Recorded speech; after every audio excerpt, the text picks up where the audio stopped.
Comment appliquer le théorème de Thalès pour calculer des longueurs? C'est ce que l'on va voir de suite dans cette leçon, c'est parti! On va donc voir dans cette leçon comment utiliser le théorème de Thalès pour calculer des longueurs. Alors dans cette leçon, on va se situer dans le cas où on aura un triangle emboîté dans un autre. Parce qu'il existe une autre situation dans laquelle on peut utiliser le théorème de Thalès, mais cette deuxième situation fera l'objet d'une autre vidéo. Donc ici, nous, on va se situer dans le cas où on aura un petit triangle emboîté dans un autre. On va donc appliquer le théorème de Thalès pour calculer des longueurs.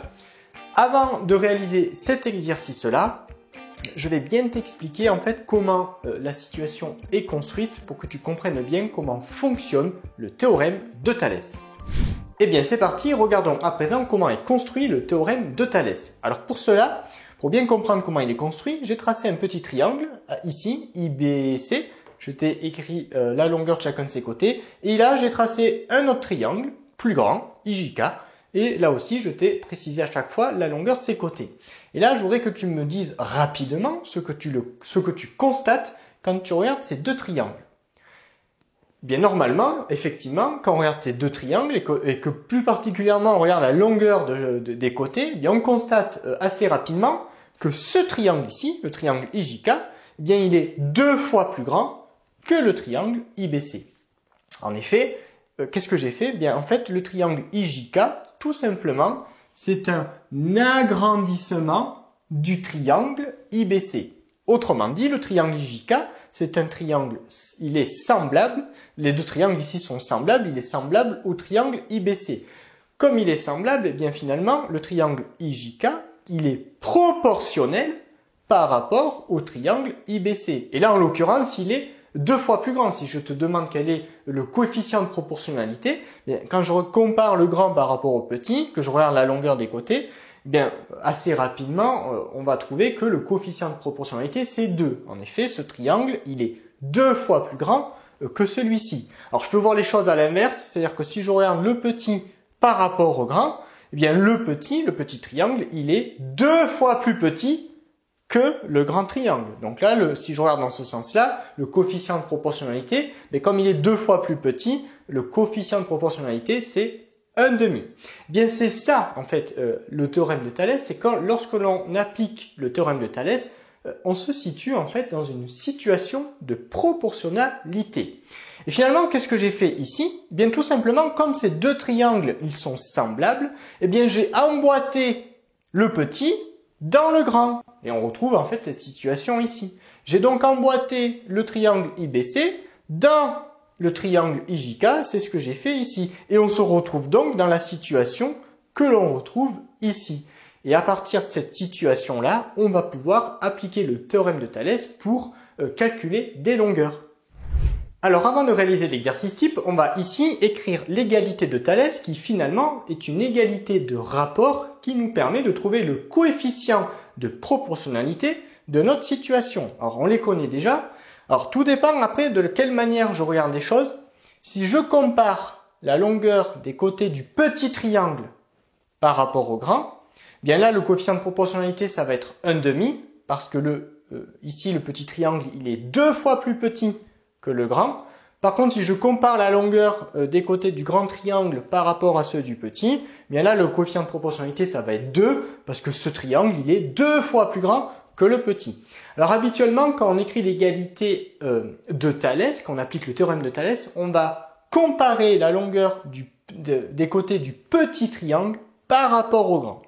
Donc qu'est-ce que l'on fait finalement? Bien, ce que l'on va faire dans un premier temps, c'est écrire les 3 côtés du petit triangle, c'est-à-dire ici du triangle IBC, que l'on retrouve ici, hein, c'est le petit triangle que j'ai emboîté dans le grand.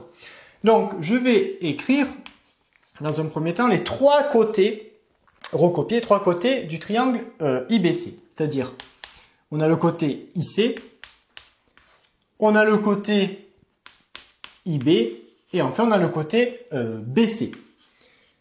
Et maintenant, pour trouver le coefficient de proportionnalité, eh bien on va comparer chacun des côtés de ce triangle par rapport au côté homologue du grand triangle. Alors, pourquoi homologue? Qu'est-ce que cela signifie? Bien, tout simplement, le côté ici correspond à quel côté du grand triangle? Bon, on se rappelle, il faut juste se rappeler que le petit triangle, bien, je l'agrandis et après il va devenir le triangle jusqu'à devenir le triangle IKJ. Donc finalement le côté IC, quand je vais agrandir le petit triangle ici, bien il va devenir, ce côté-là, il va correspondre au côté IK.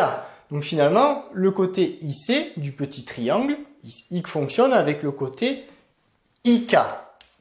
De la même manière, ensuite, eh bien, le côté IB, quand je vais agrandir mon triangle, eh bien, le côté IB il va devenir en fait le côté IJ. Voilà. Et de la même manière, le côté BC, il va devenir le côté JK. Et là, finalement, j'ai mon égalité de rapport, puisqu'en effet, IC sur IK, ça va être égal à IB sur IJ, et ça va être égal à BC sur JK.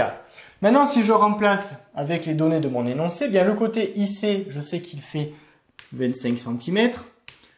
IK, c'est le double IK, donc ça fait 50 cm. Égal IB, alors lui IB faisait 30. IJ, du coup il fait 60, 2 fois plus. BC, on avait dit que ça faisait 20. Et du coup, JK, ici, il faisait 40. Et donc finalement, mon égalité de rapport, qu'est-ce que ça me donne comme résultat à la fin? Mais ça me donne le coefficient de proportionnalité. 20 sur 40. Alors si peu importe, 25 sur 50, à chaque fois ça donne le même résultat. Tout ceci, chaque rapport ici, va me donner comme résultat un demi.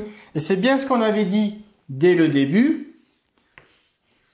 Alors comme j'ai écrit en premier les côtés du petit triangle et qu'on avait écrit par la suite les côtés du grand, bien comme je compare les côtés du petit en premier par rapport aux côtés du grand, bien le petit triangle, il est 2 fois plus petit que le grand. C'est pour ça qu'à la fin, on trouve un coefficient de proportionnalité qui est égal à 1,5. Alors juste avant de réaliser l'exercice type, t'inquiète pas, on le fait juste après. J'ai ici écrit la deuxième égalité de Thalès, c'est-à-dire l'égalité où cette fois je compare d'abord le grand triangle, c'est-à-dire la longueur des côtés du grand triangle, par rapport aux longueurs des côtés du petit triangle. C'est pour ça que là j'ai écrit d'abord le nom des côtés du grand triangle et je les compare par rapport aux côtés du petit. Et bien évidemment, si je regarde dans ce sens-là, bien ce triangle-là, le grand, il est 2 fois plus grand que le petit et légitimement, je trouve à la fin un coefficient de proportionnalité égal à 2.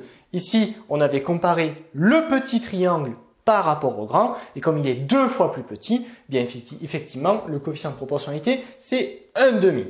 Alors habituellement, quand on applique le théorème de Thalès dans la situation où on a les deux triangles emboîtés, on a pour habitude de comparer les longueurs des côtés du petit triangle par rapport aux longueurs des côtés du grand triangle. C'est-à-dire que finalement, on aura plus pour habitude d'écrire cette égalité de rapport, mais sache que ça ne pose aucun problème que de décrire celle-ci, c'est-à-dire de partir du grand triangle et de comparer après avec le petit. Voyons à présent comment utiliser concrètement le théorème de Thalès pour pouvoir ici calculer la distance JI. Alors j'espère que tu remarques assez rapidement que l'on se retrouve ici dans la même configuration que l'on avait tout à l'heure, c'est-à-dire un petit triangle emboîté dans un grand triangle. Alors avant ici d'utiliser le théorème de Thalès, chose très importante que l'on n'a pas évoquée tout à l'heure, pour pouvoir utiliser le théorème de Thalès, pour pouvoir l'appliquer ici, il faut absolument que la droite JI, c'est-à-dire qu'il faut absolument que la base du petit triangle, c'est-à-dire la base du triangle EJI, cette base-là, il faut qu'elle soit parallèle avec la base du grand triangle. Autrement dit, il faut absolument que la droite JI soit parallèle à la droite GF, sinon on ne peut pas appliquer le théorème de Thalès. Donc ça, c'est la condition dont on n'a pas parlé tout à l'heure ici. Donc je te le dis ici, si on ne te dit pas que la droite JI est parallèle avec la droite GF, alors on ne peut pas appliquer le théorème de Thalès et cela signifierait qu'il faudrait au préalable le démontrer. Bon là ce n'est pas le cas, on n'a pas besoin de démontrer que ces deux droites sont parallèles puisque ça nous est donné dans l'énoncé. Donc chose bien importante à retenir, pour pouvoir appliquer Thalès ici dans le grand triangle, il faut absolument que la droite JI soit parallèle avec la droite GF. Bon, maintenant que l'on a dit ça, eh bien, on va pouvoir appliquer le théorème de Thalès, c'est-à-dire écrire l'égalité de Thalès, qui va nous permettre donc de calculer la distance JI. Alors pour ce faire, on va quand même écrire un minimum de rédaction. Alors moi, je vais t'en proposer une. Donc, ce que l'on va faire, c'est que dans un premier temps, on va se placer, on va regarder le grand triangle, c'est-à-dire le triangle EFG. Donc, soit le triangle EFG. Donc là, on se place dans le grand triangle EFG. Le point J, alors là, ce n'est pas explicitement dit dans l'énoncé, mais il appartient au segment EG. Donc je vais l'écrire comme ça. J, le point J appartient au segment EG. Et de la même manière, le point I appartient au segment EF, tel que, on va écrire comme ça, tel que quoi? C'était la condition qu'il faut absolument avoir, tel que la droite JI, eh bien, parallèle à la droite GF. Voilà. Et là, à partir de là, je peux appliquer le théorème de Thalès. Donc, d'après le théorème de Thalès, on a quoi? Eh bien, c'est maintenant qu'on va écrire l'égalité de rapport. Alors, j'espère que tu te souviens comment on fait.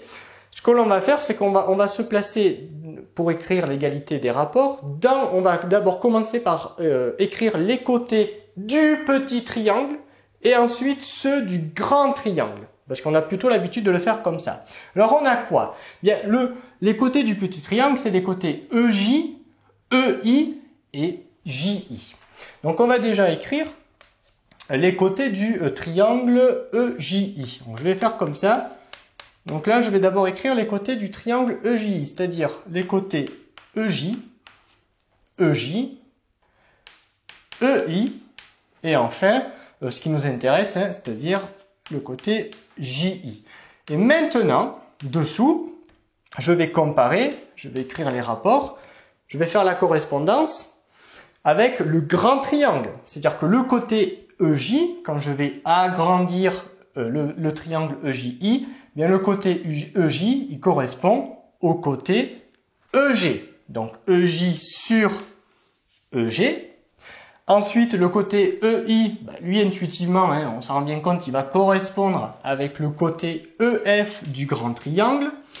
Et de la même manière, le côté JI, quand on va grandir le triangle, eh bien, il va correspondre avec le côté GF.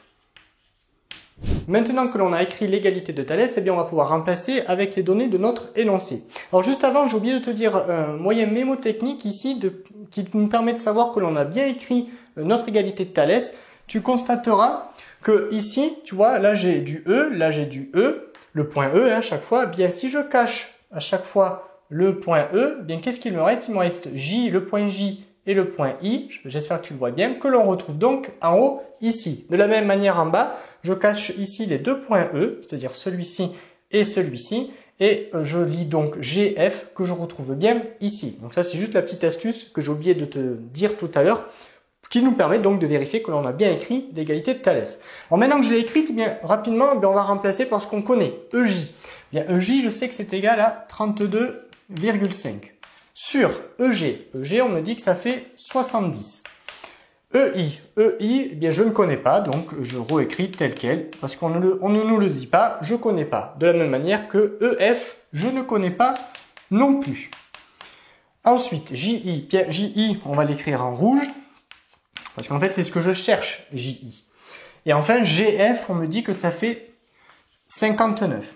Donc finalement, là, bien, on va travailler avec ce rapport ici, ce rapport-là, et celui-ci, parce que là, je ne connais rien du tout, donc je ne vais pas pouvoir travailler avec celui-là. Alors, ce que je vais faire, c'est que comme ici, celui-là, il ne nous intéresse pas, je vais l'effacer et je vais réécrire celui-ci juste à côté, parce que finalement, on va travailler avec lui et lui.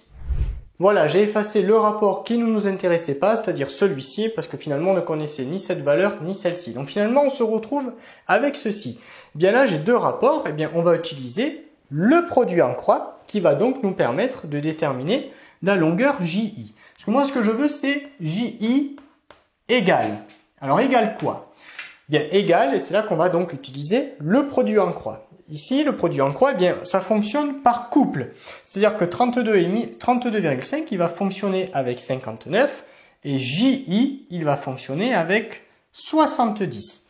Donc finalement, comme j'isole ici JI, bien, qu'est-ce qu'il me reste comme couple entier? Bien, il me reste 32,5 avec 59. Donc finalement, JI, c'est égal à 32,5 fois 59 et tout ceci divisé par 70. Pour l'étape d'après, tu l'auras compris, cette fois on prend la calculatrice pour calculer tout ceci et finalement JI, ça va être égal à 27,39 et des brouettes et on n'oublie pas qu'ici on nous précisait d'arrondir au dixième près, donc si j'arrondis au dixième, cela nous donne que JI c'est égal à 27,4 cm. Cette leçon est désormais terminée. Abonne-toi à la chaîne pour ne rater aucune de nos prochaines vidéos et on te dit à très vite dans une autre leçon de petits savants.